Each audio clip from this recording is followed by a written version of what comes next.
राम जी ने क्यों मांगी रावण से मदद? जब श्री राम की विजय के लिए रावण ने कराया यज्ञ, सीता को दिया अखंड सौभाग्यवती होने का आशीर्वाद, शिवलिंग स्थापना के कर्मकांड के लिए प्रभु राम को एक आचार्य की आवश्यकता थी। ऐसा आचार्य जो शैव वैष्णव दोनों ही परंपराओं से पूर्ण अवगत हो, अपनी आवश्यकता वे बलराज जामवंत से बताते हैं।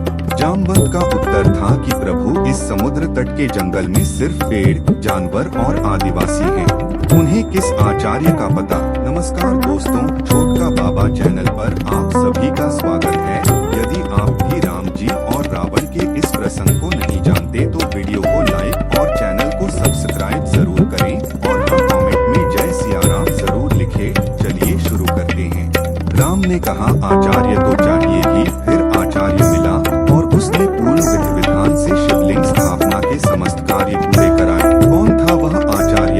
एक ऐसा अद्भुत प्रसंग है जो वाल्मीकि रामायण और तुलसी की रामचरितमानस में नहीं है। आज हम आपको इस वीडियो को महर्षि कंबन की राम कथा इरामावतारम से उसे उद्धृत किया है, जो तमिल साहित्य की सर्वोत्कृष्ट कृति मानी जाती है। प्रस्तुत वीडियो उसी पर आधारित है। रावण से कैसे करें आग्रह? प्रभु राम की आज्ञा थी। जामवंत मनन करते रहे। आचार्य के लिए जो नाम उनके ज्ञान में था, उसकी स्वीकृति सम्मति की बात दूर, उससे आग्रह को लेकर भी मन में दुविधा थी। यह दुविधा क्यों थी? वह विश्रवा का पुत्र, पुलस्त्य मुनि का पौत्र और मय का जामाता, परम वैष्णव शिव धर्म प्रीतिनीति का ज्ञाता था, लेकिन शत्रु था, रावण था, जिस पर विजय के लिए शिवलिंग की स्थापना, पूजन अर्चन और यज्ञ होना था। जामवंत ने कहा कि यह यज्ञ तो उसी के विरुद्ध है, उससे हम क्या कहेंगे? राम ने कहा, वही जो हमारी जरूरत है। कौन है वह यजमान? जामवंत रावण के पितामह के मित्र थे। वे लंका पहुँचते हैं। रावण को सूचना प्राप्त होती है। राक्षसों को निर्देश होता है कि रास्ते में उनका स्वागत हो तथा ससम्मान महल में लाया जाए। रावण उनके स्वागत में खड़ा होता है, पैर छूकर आदर सम्मान व्यक्त करते हुए आने का प्रयोजन पूछता है। जामवंत बताते हैं कि जंगल में मेरे एक यजमान यज्ञ करना चाहते हैं। अनुरोध है कि आप उनके आचार्य बन जाएं। रावण उन यजमान को लेकर प्रश्न करता है। जामवंत उत्तर देते हैं, वे अयोध्या के महाराज दशरथ के पुत्र राजकुमार राम हैं। समुद्र के उस पार शंकर के विग्रह को स्थापित करके एक बड़े संकल्प के लिए यज्ञ करना चाहते हैं। रावण मंतव्य समझ चुका था। जामवंत से पुष्टि कराता है, कहीं यह बड़ा संकल्प लंका विजय का तो नहीं है? जामवंत निसंकोच कहते हैं, आप ठीक समझ रहे हैं, यह लंका विजय के लिए ही यज्ञ है। तो क्या आप आचार्य बनना स्वीकार करेंगे? रावण अवसर नहीं छोड़ना चाहता, अपनी सहमति देता है। कहता है, उनके विषय में ज्यादा नहीं जानता, वे वन में भटक रहे हैं और उनके पास कोई सुविधा नहीं है। जैसे रावण तो लोगों को सही मार्ग दिखाता और सहायता भी करता है। मैं अवश्य उनका आचार्य बनूंगा। जामवंत की अगली चिंता यज्ञ की व्यवस्था और अपेक्षित वस्तुओं को लेकर थी। यह चिंता भी रावण ने यह कहते हुए दूर की कि अगर यजमान का पूजा स्थल पर घर न हो तो शास्त्र की व्यवस्था के अनुसार पूजा की सारी तैयारी आचार्य को ही करानी पड़ती है। आप यजमान से कहिए कि वे सिर्फ स्नान व्रत के साथ पूजन के लिए तैयार रहें। सभी वस्तुएं मैं उपलब्ध करा दूंगा। आचार्य की भूमिका में लंकेश। रावण ने सहयोगियों को यज्ञ की व्यवस्था के निर्देश दिए। फिर माँ सीता के पास गया।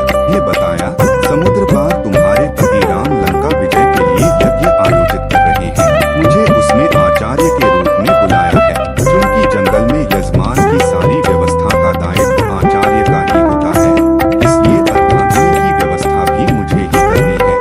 ये रथ खड़ा है, ये पुष्पक विमान है, इसमें बैठ जा। स्मरण रखना, वहाँ भी तुम मेरी ही सैन्य में रहोगे। सीता ने उन्हें आचार्य कहकर प्रणाम किया और रावण ने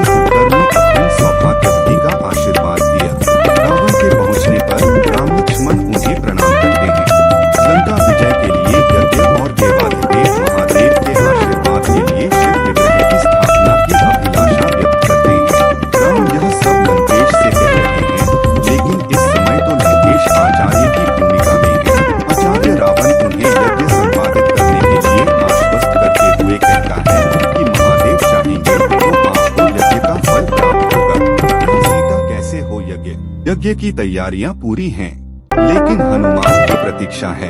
वह शिवलिंग लेने गए हैं। आचार्य रावण ने कहा कि पूजा में देरी संभव नहीं, मुहूर्त कर नहीं सकता। आपकी पत्नी कहाँ है? राम कहते हैं कि क्या पत्नी की अनुपस्थिति में यज्ञ की कोई शास्त्रीय विधि है? रावण का उत्तर था, केवल 3 दशा में यह संभव है। आप विधुर हो, अविवाहित हो, पत्नी ने आपको त्याग दिया हो, क्या इन तीनों स्थितियों में हुई है? राम कैसे बताएं कि उनकी अनुपस्थिति की वजह आप हैं? जामवंत सहायक सिद्ध होते हैं। आचार्य रावण को स्मरण कराते हैं कि अगर यजमान जंगल में हो और यज्ञ के समस्त संसाधन उपलब्ध न हो तो इसे पूरा कराने की जिम्मेदारी आचार्य की होती है। इसलिए रामेश्वरम में 2 शिवलिंग। आचार्य रावण सीता के याद में बैठे होने की जानकारी देते हैं। विभीषण और अन्य मित्र उन्हें लेने जाते हैं। सीता के आने पर विधिवत पूजन होता है। माँ सीता के हाथों वहाँ शिवलिंग स्थापित होता है, जो आज भी वहाँ लंकेश्वर के शिवलिंग के रूप में मौजूद है।